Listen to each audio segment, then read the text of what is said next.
नमस्कार मित्रों। आज हम बीए पार्ट सेकंड के टॉपिक भारत में राष्ट्रवाद के उदय के कारणों पर चर्चा करेंगे। सर्वप्रथम तो हमें ये जानना होगा कि राष्ट्रवाद से क्या आशय है।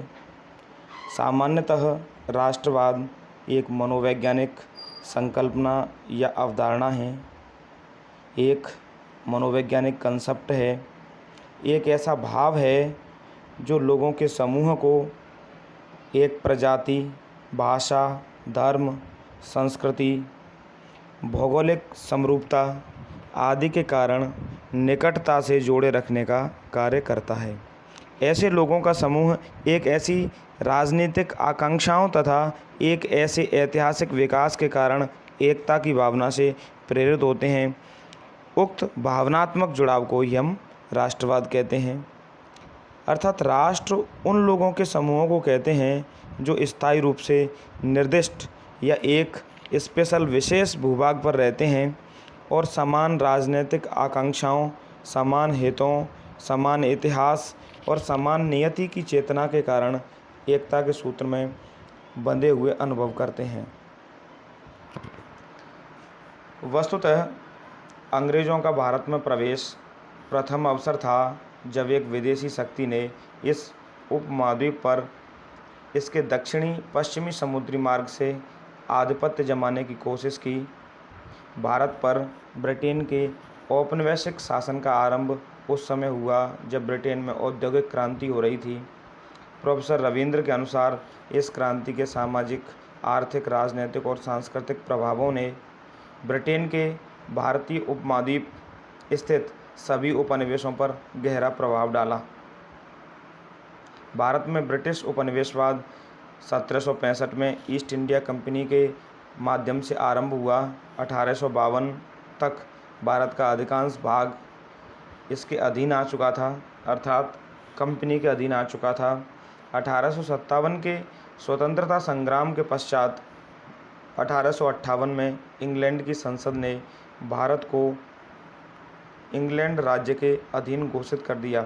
अर्थात 1857 की क्रांति में अंग्रेजी राज के द्वारा ये महसूस किया गया कि कंपनी का शासन ज़्यादा अच्छी तरह नहीं चल रहा है। कंपनी के खिलाफ भारत की जनता बगावत कर सकती है। अतः 1858 में एक श्रेष्ठ शासन के लिए भारत में कानून लाया गया, जिस कानून के द्वारा इंग्लैंड की संसद के अधीन भारत का शासन सीधे सीधे हो गया। ब्रिटिश विस्तारवादियों ने जैसे ही भारत में अपने पांव पसारने शुरू किए, भारत का हर व्यक्ति जो भेदभाव को रंच मात्र भी महसूस कर सकता था, समझ गया कि सुदूर से आए उन लोगों ने जो भाषा, धर्म, संस्कृति और रीति रिवाजों में बिल्कुल अलग हैं, देश की सत्ता पर कब्जा कर लिया है। लेकिन उन्होंने इन विदेशी शासकों को निकाल बाहर करना अपना कर्तव्य कभी नहीं समझा। हालांकि जैसे जैसे ईस्ट इंडिया कंपनी अपने साम्राज्य का विस्तार करती गई, रजवाड़ों, सामंतों, कट्टर धार्मिक और विभिन्न सामाजिक वर्गों जिनकी राजनीतिक जागरूकता और हित भिन्न भिन्न थे, में असंतोष के बीज पनपने लगे। इसका परिणाम था राष्ट्रवाद और राष्ट्रीय आंदोलन का उद्भव। देखो मित्रों, भारत में राष्ट्रवाद का कोई एक कारण नहीं है। भारत में राष्ट्रवाद की लहर का जगने के तमाम कारण हैं। पूरी दुनिया में पुनर्जागरण चल रहा था। दुनिया के तमाम देशों में जो विभिन्न देशों के उपनिवेश थे, उनमें एक चेतना का संचार हो रहा था। तो तमाम मिश्रित कारणों की वजह से भारत में राष्ट्रीय आंदोलन का उदय हुआ। इसके कारणों को हम बिंदुवार समझ सकते हैं। इसमें देखो, प्रथम कारण है 1857 का स्वतंत्रता संग्राम। 1857 की आज़ादी की लड़ाई भारत में राष्ट्रीय आंदोलन हेतु महत्वपूर्ण आधारशिला थी। हालांकि यह संग्राम पूर्ण रूपेण सफल नहीं हुआ, लेकिन इसने ब्रिटिश शासकों के मस्तिष्क पटल पर गहरी छाप छोड़ी, उन्हें झकझोर कर रख दिया। इस स्वतंत्रता संग्राम के दमन हेतु ब्रिटिश शासन द्वारा की गई कार्रवाई के संबंध में चार्ल्स डिल्के ने अपनी पुस्तक ग्रेटर इंडिया में लिखा, अंग्रेज़ों ने अपने कैदियों की बिना न्यायिक कार्रवाई के और ऐसे ढंग से हत्या कर दी जो सभी भारतीयों की दृष्टि में पाशविकता की चरम सीमा थी। इस कथन के द्वारा ये हम स्पष्टतः समझ सकते हैं कि कितना भयंकर दमन किया गया, कितना अमानवीय तरीके से भारतीयों का दमन किया गया। दमन के दौरान गांव के गांव जला दिए गए, निर्दोष ग्रामीणों का वह कत्लेआम किया गया कि मोहम्मद तुगलक भी शर्मा जाए। स्वतंत्रता संग्राम के बर्बर दमन की कार्रवाई ने भारतीयों में एकता व अंग्रेज़ों के प्रति घृणाभाव का संचार किया। परिणाम स्वरूप आज़ादी की भावना बलवती हुई। दूसरा बिंदु, धार्मिक व सामाजिक पुनर्जागरण। दूसरा बिंदु, भारत की राजनीतिक एकरूपता। ब्रिटिश राज की स्थापना से पूर्व भारत शासन राजाओं के राज्य के रूप में विकेंद्रित था। राजनीतिक एकरूपता का अभाव था। भारत तमाम रियासतों में विभक्त था। ब्रिटिश राज में संपूर्ण प्रशासनिक मशीनरी, न्यायिक ढांचा, दीवानी फौजदारी कानूनों में ऐसा स्थापित हुआ। एडवर्ड बेवन के शब्दों में ब्रिटिश राज एक प्रकार का ऐसा लोहे का ढांचा था जिसने भारत के क्षतिग्रस्त शरीर को ऐसा जकड़कर बांधे रखा कि जब तक विस्थापित हड्डियां तथा आंतरिक परिवर्धन से टूटे हुए तंतु धीरे धीरे जुड़ नहीं गए और रोगी ने पुनः अपना आंतरिक एकता और संबद्धता प्राप्त नहीं कर ली। अर्थात निश्चित रूप से ब्रिटिश सर्स का जो एकजाई शासन था भारत के ऊपर, उस शासन ने हम लोगों को एक दूसरे रियासतों से, एक दूसरे भूभागों से, एक दूसरे की संस्कृति और इनसे रूबरू कराया और हम ये महसूस करने लगे कि हम एक इकाई के रूप में हैं, हम अलग अलग नहीं हैं। तीसरा बिंदु है धार्मिक व सामाजिक पुनर्जागरण। 19वीं सदी के धार्मिक और सामाजिक सुधार आंदोलन राष्ट्रवाद के विकास में बहुत अधिक सहायक सिद्ध हुए। उस समय तमाम सामाजिक सुधार आंदोलन चले जिनमें राजा राम मोहन राय के द्वारा ब्रह्म समाज की स्थापना की गई, जिसने सती प्रथा का अंत, स्त्रियों के उद्धार, अंग्रेजी शिक्षा आदि पर बल दिया। केशव चंद्र सेन के द्वारा 1867 में प्रार्थना समाज की स्थापना की गई, जिसका उद्देश्य सामाजिक सुधार कार्यक्रमों को तीव्र गति देना था। दयानंद सरस्वती के द्वारा 1875 में आर्य समाज की स्थापना की गई। वे एक देशभक्त थे जिन्होंने सत्यार्थ प्रकाश में निर्भीकतापूर्वक कहा, विदेशी राज्य से चाहे वह कितना ही अच्छा क्यों न हो, स्वदेशी राज्य चाहे उसमें कितनी भी त्रुटियां क्यों न हो, अच्छा है। उसके बाद रामकृष्ण मिशन, थियोसॉफिकल सोसाइटी जैसी तमाम संस्थाओं ने सामाजिक एवं राजनीतिक प्रचार प्रसार का कार्य किया और निश्चित रूप से भारतीय जनमानस में राष्ट्रीय आंदोलन के प्रति एक आकांक्षा बलवती हुई। अगला बिंदु ऐतिहासिक अनुसंधान। साहित्य, धर्म और संस्कृति के प्रसिद्ध विद्वान sir William Jones, Max Muller, Jacobi, Colebrooke, doctor Bhandarkar आदि ने अपने शोध कार्यों द्वारा उदासीन भारतीय जनमानस को स्वराष्ट्र के प्रति सकारात्मक भाव से भर दिया तथा ऐसा विवरण प्रस्तुत किया जिससे भारतवासी किसी भी रूप में समकालीन यूरोपीय सभ्यताओं से हीन नहीं था।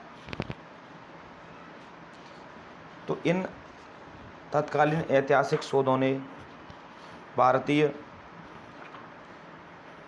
गौरव को व्याख्यायित किया और ये बताया कि भारत प्राचीन काल से विश्वगुरु की हैसियत से दुनिया का नेतृत्व करता रहा है।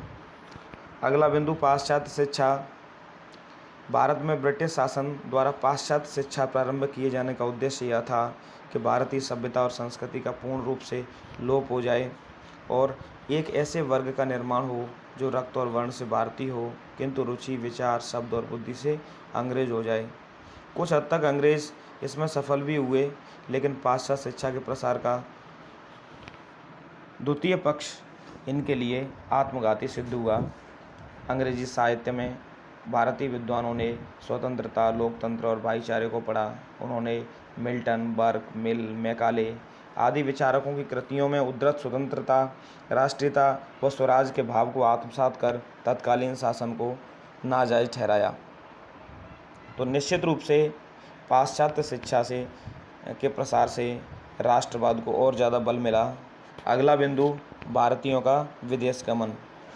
19वीं सदी से अनेक भारतीय शिक्षा प्राप्ति तथा अन्य कारणों से विदेश जाने लगे। पाश्चात्य देशों की आंतरिक शासन प्रणाली को नज़दीक से देखकर तत्कालीन भारतीय व्यवस्था के प्रति तरस आया। साथ में क्षोभ भी पैदा हुआ जब देखा कि एक ही शासक अर्थात अंग्रेज़ों ने अलग अलग स्थानों पर असमान व्यवस्था संचालित कर रखी है, तथा उस दिन का बेसब्री से इंतजार करने लगे जब भारतीय शासन व्यवस्था की भी लोकतांत्रिक मूल्यों से सैद्धांतिक व व्यवहारिक दृष्टि से ओतप्रोत हो। अगला बिंदु, भारतीय समाचार पत्रों तथा देशी साहित्य का प्रभाव। भारत में अंग्रेजी राज का एक अन्य पक्ष आधुनिक समाचार पत्रों का उभरना था। ये यूरोपीय लोग ही थे जिन्होंने भारत में मुद्रणालय स्थापित किए। यद्यपि इन बहुत से साम्राज्यवादी शासकों ने प्रतिबंध लगाए, फिर भी धीरे धीरे भारतीय समाचार पत्र बहुत विकसित हो गए। जैसा कि मुनरो ने लिखा है, एक स्वतंत्र प्रेस और विदेशी राज एक दूसरे के विरुद्ध हैं और ये दोनों एक साथ नहीं चल सकते। प्रेस की स्वतंत्रता हेतु संघर्ष ने निश्चित रूप से भारतीय राष्ट्रवाद को जगाया। बंकिम चंद्र चटर्जी का आनंद मठ, वंदे मातरम इत्यादि अनेक समाचार पत्रों ने उस समय बड़ा महत्वपूर्ण कार्य किया। अगला बिंदु है अंग्रेज़ों द्वारा भारत का आर्थिक शोषण। राष्ट्रवाद के उदय का कारण विदेशी हुकूमत का उत्पीड़न तथा भारत की अर्थव्यवस्था को चौपट करना था। तत्कालीन स्थिति का बयां करते हुए सर विलियम डिग्वी ने कहा, लगभग 10 करोड़ मनुष्य ब्रिटिश भारत में ऐसे हैं जिन्हें किसी समय भी भरपेट अन्न नहीं मिलता। इस अधःपतन की दूसरी मिसाल इस समय किसी सभ्य और उन्नतशील देश में कहीं पर भी दिखाई नहीं दे सकती। इस आर्थिक शोषण के राजनीतिक परिणाम उत्पन्न होना स्वाभाविक था। अगला बिंदु, भारतीयों को उच्च पदों से पृथक रखने की नीति। भारतीयों को उच्च पदों विशेषतः ICS से पृथक रखने के समय समय पर प्रयास किए जाते रहे। जैसे परीक्षा केंद्र इंग्लैंड में ही रहेंगे, परीक्षा का माध्यम अंग्रेजी ही होगा, घुड़सवारी आवश्यक होगी, परीक्षा में प्रवेश आयु 21 वर्ष से 19 वर्ष करना। ऐसी स्थितियों में भारतीयों के लिए नागरिक सेवा में प्रवेश हेतु ब्रिटेन वासियों से प्रतियोगिता करना अत्यधिक कठिन था। तमाम ऐसे उदाहरण हैं, जैसे अरविंद घोष के ICS में सिलेक्शन के बाद घुड़सवारी न जानने के कारण उनको उससे निष्कासित कर दिया। सुरेंद्र नाथ बनर्जी, उनको निष्कासित कर दिया छोटी सी गलती के बाद। तो इन सारी चीज़ों ने एक चेतना का प्रसार किया। अगला बिंदु, जाति विभेद की नीति। देखो विद्यार्थियों, यहाँ जाति से आशय एक भारतीयता से है, जिसका अंग्रेजी मीनिंग रेस है, RACE। जातीय भेद की भावना ने भारतीयों को राष्ट्रीय रूप से एक होने के लिए प्रेरित किया। जातिगत भेद के आधार पर अंग्रेज़ों की भारतीयों से घृणा की प्रतिक्रिया से भारतीयों में राष्ट्रवादी भावना का उदय हुआ। 1857 के विद्रोह के बाद शासकों एवं शासितों के मध्य जातीय कटुता ने भारतीयों में असंतोष उत्पन्न कर दिया। अंग्रेज़ों द्वारा श्वेत जाति की श्रेष्ठता का विचार, भारतीयों के प्रति घृणात्मक रवैया, भारतीयों के रंग, भाषा, धर्म एवं संस्कृति की उपेक्षा व सार्वजनिक जीवन में भारतीयों के बार बार तिरस्कार असहनीय थे। जैसा कि देखा जाता था कि उस समय अंग्रेज़ इंडियंस को ब्लैक डॉग तक कह देते थे। तो इन सब चीज़ों ने भारतीयों को अंदर से कचोटा और उनमें राष्ट्रवाद की भावना बढ़ी। अगला बिंदु, यातायात व संचार के साधनों का प्रभाव। निश्चित रूप से औद्योगिक क्रांति के बाद यातायात के साधनों का पूरी दुनिया में तीव्र विकास हुआ। रेलवे लाइनें बिछाई गईं, रोड बनाई गई, तो इन सब चीज़ों से आवागमन बढ़ा देश के अंदर और देश से बाहर भी। तो आवागमन के बढ़ने से व्यक्तियों में एक एकता का संचार हुआ और सबने महसूस किया कि हम सब शोषित हैं और शोषित सभी भाई हैं और सबका एक ही लक्ष्य है कि अंग्रेजी राज को यहाँ से भगाया जाए। समकालीन आंदोलनों का प्रभाव। राष्ट्रवाद की उन तेज लहरों ने जो समकालीन समस्त यूरोपीय देशों तथा दक्षिणी अफ्रीका को प्रभावित कर रही थीं, भारतीय राष्ट्रवाद को भी स्फूर्ति प्रदान की। यूनान तथा इटली के स्वतंत्रता संग्राम, आयरलैंड के स्वतंत्रता संग्राम ने भारतीय मनोभावों को प्रभावित किया। एस.एन. बनर्जी तथा लाला लाजपत राय ने मैजनी तथा उसके द्वारा आरंभ किए गए तरुण इटली आंदोलन पर तथा गैरिबाल्डी और कार्बोनारी आंदोलनों पर व्याख्यान दिए व लेख लिखे। इस प्रकार यूरोपीय राष्ट्रवाद ने उभरते हुए भारतीय राष्ट्रवाद को प्रभावित किया। मजूमदार के शब्दों में, भारतीय सीमा के बाहर घटित इन घटनाओं ने भारतीय राष्ट्रवाद की धारा को स्वाभाविक रूप से प्रभावित किया। अगला, लॉर्ड लिटन की दमनात्मक नीति। ये एक तरह से हम इसको तात्कालिक या सामयिक कारण कह सकते हैं कि लॉर्ड लिटन ऐसे गवर्नर जनरल रहे जिन्होंने अपनी नीतियों को ब्रिटिश चाटुकारिता के लिए ज़्यादा अपनाया, जिनमें उन्होंने भारतीय नागरिकों की भर्ती के लिए नागरिक सेवा की आयु 21 वर्ष से 19 वर्ष की गई थी। महारानी विक्टोरिया का दिल्ली दरबार, और वो भी ऐसे समय लगाया गया था जब दक्षिण भारत में भीषण अकाल पड़ रहा था। अफगानिस्तान और साइप्रस में भारतीय सेना भेजना, जिससे आर्थिक दबाव था। 1876 का भारतीय शस्त्र अधिनियम पारित किया गया। वर्नाक्यूलर प्रेस एक्ट इन्हीं के द्वारा पारित किया गया, जिसमें भारतीय भाषाओं के जो समाचार पत्र थे उन पर कठोर नियंत्रण लगाया गया। प्रेस सेंसरशिप लागू की गई और आर्थिक नीतियां भी इनकी इस प्रकार की रहीं कि जिससे ब्रिटिशर्स को ज़्यादा फ़ायदा हो। अगला बिंदु, इल्बर्ट बिल संबंधी विवाद। ये रिपन के कार्यकाल की बात है, 1883 में। तत्कालीन विधि सदस्य मिस्टर इल्बर्ट ने व्यवस्थापिका परिषद में एक विधेयक रखा जिसमें भारतीय जजों को अंग्रेजों के विरुद्ध मुकदमा सुनने का अधिकार था। इस विधेयक का भारत में रहने वाले अंग्रेजों ने पुरजोर विरोध किया तथा यह समझौता हुआ कि ऐसी जूरी जिसके आधे सदस्य अंग्रेज हों मुकदमा सुन सकेगी। अंतिम बिंदु इसमें भारतीय राष्ट्रीय कांग्रेस की स्थापना का है। निश्चित रूप से भारतीय राष्ट्रीय कांग्रेस की स्थापना उस समय एक ऐसे मंच के रूप में हुई जो भारतीयों की समस्याओं को अंग्रेज़ों तक पहुंचाने का कार्य बखूबी करती थी।